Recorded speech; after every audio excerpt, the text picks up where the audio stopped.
صباح الخير أحبتي في الله. من أعراض نزلات البرد والأنفلونزا سعال جاف وحاد قد يتحول فيما بعد إلى سعال مع بلغم.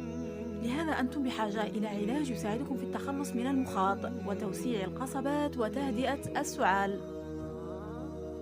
وكل هذه الخصائص تجدونها في دواء طبيعي من صيدلية الأعشاب والنباتات الطبية، يحوي على مستخلص أوراق اللبلاب الجافة.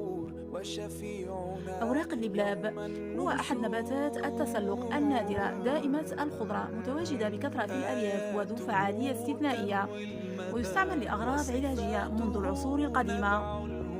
هذا المكمل عبارة عن محلول طبيعي مطور من مستخلص أوراق اللبلاب المجففة، يخفف من أمراض القصبات الهوائية المزمنة والتهابات الجهاز التنفسي الحادة، وبالتالي تخفيف وتهدئة السعال، وذلك بفضل الخصائص التالية: يقلل من لزوجة مخاط القصبات الهوائية، وكذلك طارد للبلغم، مما